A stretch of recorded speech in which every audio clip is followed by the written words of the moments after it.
मध्य प्रदेश के पूर्व मुख्यमंत्री दिग्विजय सिंह रविवार को इंदौर पहुंचे। विधानसभा 5 में बूथ लेवल एजेंट BLA की समीक्षा और प्रशिक्षण बैठक में शामिल हुए। इस दौरान जब दिग्विजय सिंह ने वहां उपस्थित नेताओं से पूछा बूथ लेवल एजेंट और पोलिंग एजेंट में क्या अंतर है, तो कई नेता बगले झांकते दिखे। स्थिति तब और शर्मनाक हो गई जब पूछा गया कि बूथ लेवल एजेंट बनाने के लिए कौन सा फॉर्म भरना पड़ता है, लेकिन इस सवाल का भी सही जवाब कोई नहीं दे पाया। इस दौरान उन्होंने कहा, कांग्रेस नेता आंदोलन कैसे करना है यह करना है RSS से सीखे। वह घर घर जाकर लोगों से संपर्क करते हैं। उन्होंने मतदाता सूची की विशेष गहन SIR पर सवाल उठाए हैं। इसी के साथ ही उन्होंने संगठन की कमियां, बूथ और आगामी चुनाव रणनीति पर खुलकर बात की।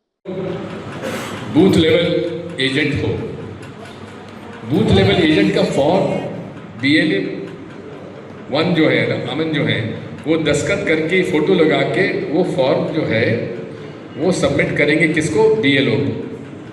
BLO उसका प्रमाण पत्र के साथ देगा आपका EAR को, इलेक्शन असिस्टेंट रिटर्निंग ऑफिसर को, जो कि सामान्य तौर पर SDM रहता है, और वो उसको अप्रूव करेगा। और अप्रूव करने के बाद वो फिर इलेक्शन कमीशन की वेबसाइट पर उस बूथ नंबर के, उस असेंबली के उस बूथ नंबर पे आपका नाम चढ़ाएगा। जब तक आपका नाम नहीं चढ़ेगा आप बूथ लेवल एजेंट नहीं हो। पहले क्या था, हमने साहब सूची दे आए। अरे सूची किसको दे आए? सूची दे आए, उसने सूची उठा के फाड़ के फेंक दी। इसलिए इनसे लड़ना है तो ये लड़ाई अपने को बहुत अच्छे ढंग से लड़ना पड़ेगा। दूसरा, भैया मुझे राजा राजा मत कहा करो। राजा महाराजा 1947 में खत्म, अब तो दिग्विजय सिंह है, इसलिए दिग्विजय सिंह के नाम से बुलाया करो। राजा वाजा सब खत्म हो गए। और मेरा तो इस मामले में बड़ा साफ है, मुझे कुछ चीज़ों से नफरत है। क्या क्या चीज़ से नफरत है? भैया मेरा नारा मत लगाया करो, नंबर 1। दूसरा, मैं आऊँ तो पोस्टर पे और बैनर पे नाम मेरा और फोटो मत लिखा करो, मुझे उस पर भी नफरत है। तीसरा, मैं जाऊं तो बैंड बाजा ढपला ढोल मत बजाया करो, मुझे उससे भी नफरत है। और उसके बाद फूलझड़ी और क्या लड़े चलाते हो, फटाके फोड़ते हो। अरे हम लोग यार 22 साल से विपक्ष में है, काय का स्वागत सत्कार हो रहा है, काय को फूल माला अब मैंने तो एक जगह गया मैं नीमच में, तो वहाँ JCB मशीन के ऊपर से फूल बरसा रहे। मैंने कहा देख रहे बंद कर तेरी JCB, अगर तू JCB पे फूल डालेगा तो मैं वापस जा रहा हूँ। तो बेचारा घबरा गया। वो बेचारा बड़ा अच्छा सागर, उसको विकलांग है, बड़ा अच्छा लड़का है, बंजारा कम्युनिटी का है। मैंने कहा तेरे मंच पे नहीं चढ़ूंगा, तू पहले खाली कर तेरे ये सब JCB। यार देखो लड़ाई कितनी गंभीर है। और देख लो एक बात, ये भाजपा जो है हमारे BLA और BLO को खरीदने में और हमारे पोलिंग बूथ खरीदने में इनके पास पैसे की कमी नहीं है। ये जनता से कमा रहे हो, जनता को दे रहे। इनके कोई जेब का जा रहा है क्या? ये भाजपा के कोई नेता के घर का जा रहा है क्या? ये सब जनता से कमाया हुआ है। ये लाडली बहना का पैसा किसका है? ये जनता का पैसा है। श्रेय ले रहे कि साहब मैंने कर दिया। अरे तुमने क्या कर दिया? जनता को लूट रहे हो, हर तरह से लूट रहे हो, और उसके बाद कहते हो कि हमने बहुत कुछ कर दिया। अरे आप 2014 में, आज मैंने पोस्ट किया है, हमारा रुपया डॉलर के बराबर में 90 टच कर रहा है और बहुत जल्दी सेंचुरी मारेगा। भले ही साउथ अफ्रीका के खिलाफ हिंदुस्तान का कोई सेंचुरी नहीं मान पाया आज, या अब तो उसकी बैटिंग भी नहीं आई है, लेकिन सेंचुरी हमारा मोदी जी को पूरा श्रेय जाएगा कि रुपया जो है 100 रुपये का हो जाएगा डॉलर के बराबर। इसलिए आप सबसे मेरी प्रार्थना है कि एक नाम याद रखो, न्यूयॉर्क का मेयर चुना गया है। कोई बता सकता कौन चुना गया है? ममदानी, जोरान ममदानी। उसका जरा पत्रकार वार्ता, ट्रंप साहब के सामने उसका वार्ता सुन लो जरा। वो खुलकर कहता था कि ट्रंप जो है फांसीवादी है, खुलकर कहता था नहीं कहता था? वो कहता था कि इजराइल का प्राइम मिनिस्टर जो है वो निहत्थे बच्चों को मार रहा है। अगर वो न्यूयॉर्क आया तो उससे पूछा कि तुम क्या करोगे? उसने कहा कि उसको जेल में भेजूंगा, क्योंकि न्यूयॉर्क के मेयर को ये अधिकार है। अब वो एक शहर का महापौर अपने राष्ट्रपति, ट्रंप का यूएसए का राष्ट्रपति जो विश्व का सबसे ताकतवर आदमी है, उसके सामने एक पत्रकार ने पूछा कि श्रीमान ममदानी जी, आप ट्रंप साहब को डिक्टेटर बोलते हैं, लेकिन ट्रंप की महानता भी देखो। उसने पीठ थपथपाया, उसने कहा you can speak what you want to speak. उसने कहा हाँ, मैं आपको डिक्टेटर मानता हूं। ये हिम्मत ममदानी के हाथ की थी, मैं बता रहा हूं आपको। क्यों नहीं है? क्यों डरते हैं ट्रंप से? क्यों नहीं जाके कहते कि ट्रंप तुमने हमारे जो वीजा तुम काट रहे हो बच्चों के, हमारे बच्चे पढ़ने जाते हैं उनका क्यों कम कर रहे हो, टैरिफ कैसे लगा रहे हो? क्यों? कि मोदी डरपोक है, डरता है। क्योंकि डरता और डरपोक कौन होता है? जिसकी कुछ न कुछ कमजोरी होती है। मैं नहीं जानता कौन है, मैं नहीं जानता, मैंने किसी का नाम नहीं लिया, लेकिन डरपोक है कि नहीं ये बात बताओ। डरपोक है तो हाथ उठाओ, देखो सबका वीडियो निकालो। कल तुम्हारे पास बीजेपी का नोटिस आ जाएगा। लेकिन जैसा राहुल गांधी कहते डरो मत, जो डरा सो। ये आखिरी चुनाव है, लोकतंत्र खतरे में है, संविधान खतरे में है, और 26 नवंबर को भारतीय संविधान दिवस है, जिसे एआईसीसी ने आदेश दिया है कि हमको वहाँ आंदोलन प्रदर्शन करना है। अध्यक्ष जी, ये आंदोलन प्रदर्शन जो है ना, ये बेचारे कांग्रेसी कुछ आ जाते हैं, जो कांग्रेसी आ जाते हैं उनको बेचारों की फोटो खिंच जाती है, पुलिस में रिकॉर्ड आ जाता है। अगर आपको सीखना है तो आरएसएस के लोगों से सीखो। क्या सीखो? कानाफूसी।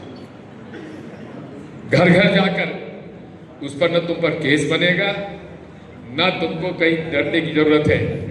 घर घर जाओ। ये आंदोलन प्रदर्शन तो बेचारे कांग्रेसी आते, कोई वोट देने वाला नहीं आता हमको बाहर वाला। जब तक अभी भी कांग्रेस के पास 40% वोट है हम पर, जब तक 4% वोट हम लोग शिफ्ट नहीं करेंगे, हम लोग चुनाव नहीं जीतेंगे।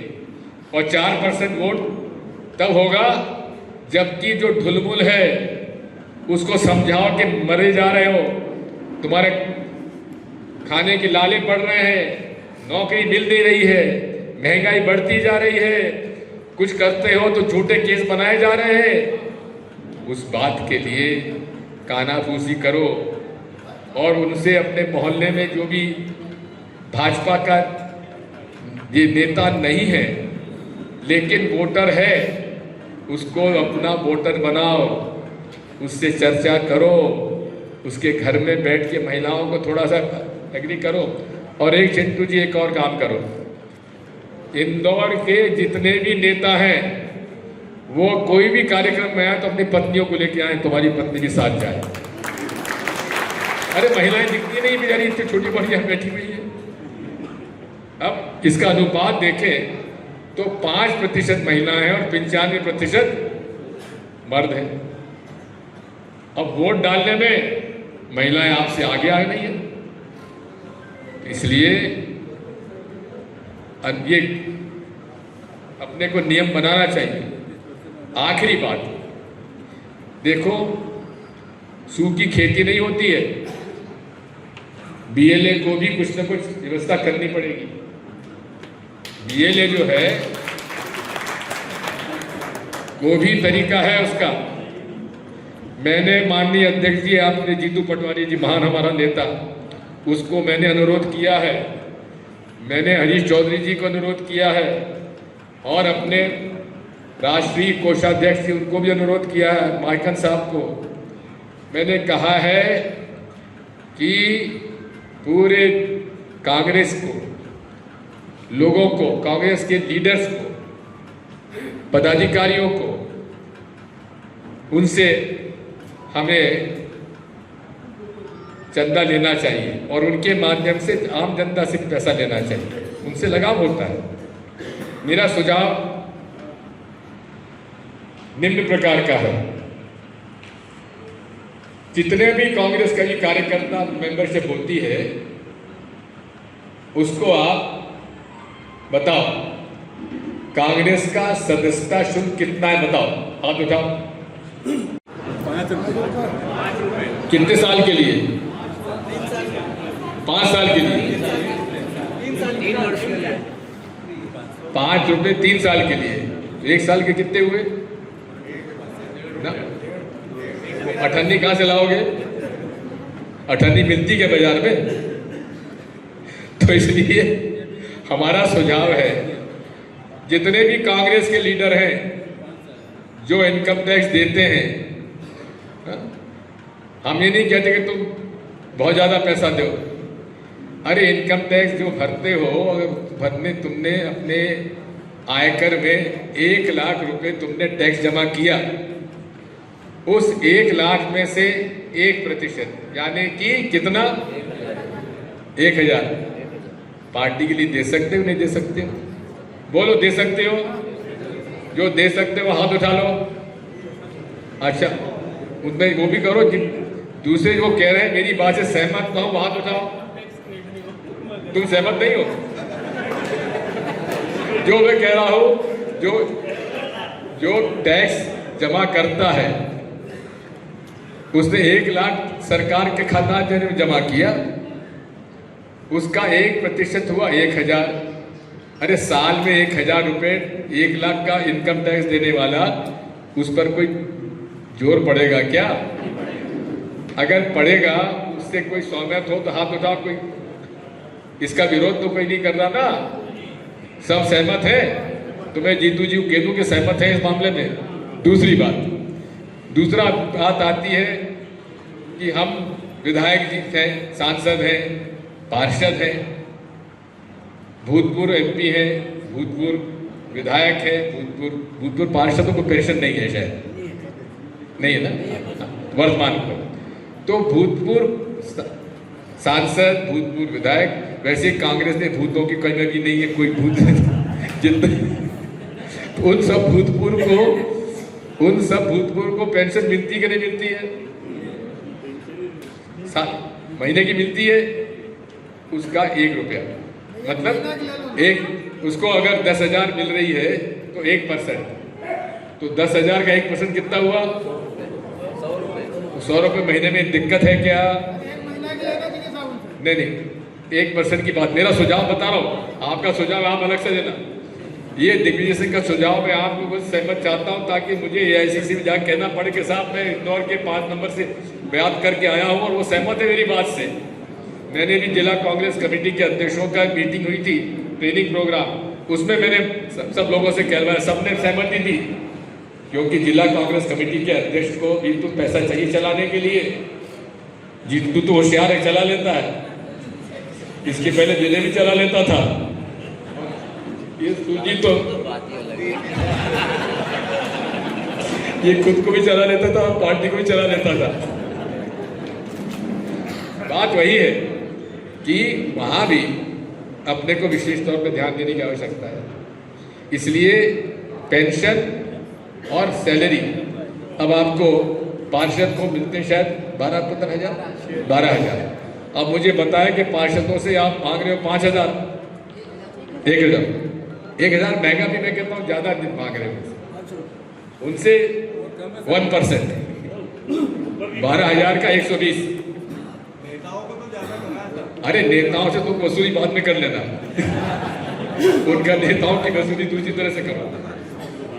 अब बात यही है भाई, 1% देने में कोई एतराज है क्या? पार्षद बोलो, हाथ बताओ, पार्षद कौन कौन है? तुमको 1% देने में इतना है क्या? महीने का 120 रुपया। मेरी बात से सहमत हो? सब सहमत हो तो हाथ उठाओ, जो असहमत है सो हाथ उठाओ। तो एक बात खत्म हो गई। ये है कि कांग्रेस सोई हुई थी, भाजपा जागी हुई थी। राहुल गांधी जी ने इस बार कांग्रेस को जगा दिया और जगाकर आज आप सबको एक चुनौती दे दी है कि आपको बीएलए बनकर आपको बूथ पर रहकर वोटर लिस्ट तैयार करानी है। पहली बात तो आज से 6 महीने 1 साल भर पहले 90% कांग्रेस के लीडर, कार्यकर्ता नहीं लीडर को बूथ लेवल एजेंट और पोलिंग बूथ एजेंट का अंतर मालूम नहीं था। मैं बताता चले, बताइए पोलिंग बूथ एजेंट और बूथ लेवल एजेंट में क्या फर्क है? कोई हाथ उठा के बताओ कौन क्या फर्क है? इधर से नहीं उधर से बताओ, बताइए।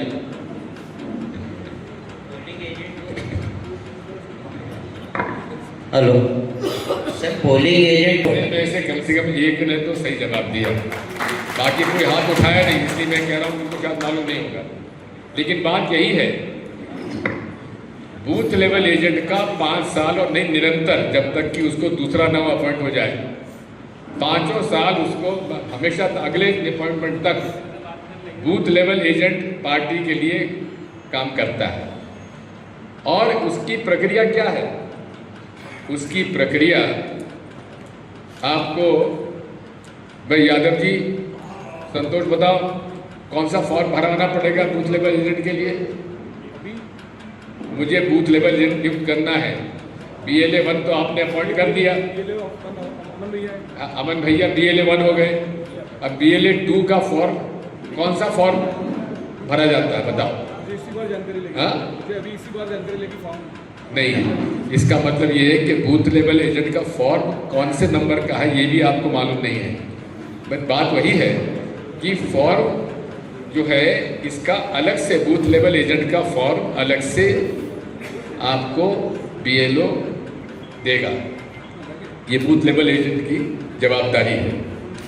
अब आपको यही मालूम नहीं कि कौन से फॉर्म में बूथ लेवल एजेंट बनना है। आपने BLA बना कैसे दिए बताओ?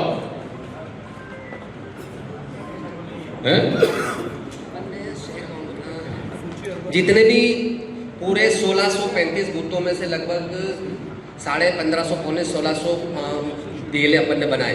कलेक्टर कार्यालय से एक फॉर्म दिया था, उस फॉर्म में, अरे फॉर्म नंबर तो बताओ, उसका फॉर्म नंबर क्या है? बात करो। हमेशा इलेक्शन कमीशन ऑफ इंडिया की वेबसाइट पे जाओ, उस पर टाइप करो बूथ लेवल एजेंट का फॉर्म, वो आपको प्रिंट आउट करके 1 मिनट में दे देगा। आजकल सारा काम ऑनलाइन है। एक मुझे बता रहा था कि हाँ कि BLO भी ऑनलाइन काम कर रहा है, कर रही है रात में, जबकि उसको घर घर जाना है। इसलिए बहुत संतोष, तुम्हारी बात सुन रहा था, अच्छी तैयारी तुमने की है, लेकिन हमेशा याद रखो ये ब्यूरोक्रेटिक मामला है। जब तक तुम फॉर्म का जानकारी तुमको नहीं होगी तब तक उसमें कुछ नहीं। अपने बड़े आसान है, वो आप इलेक्शन कमीशन ऑफ इंडिया के वेबसाइट पे जाओ और कौन कौन से फॉर्म। ब्यूरो रिपोर्ट, सत्याग्रह न्यूज, मध्य प्रदेश।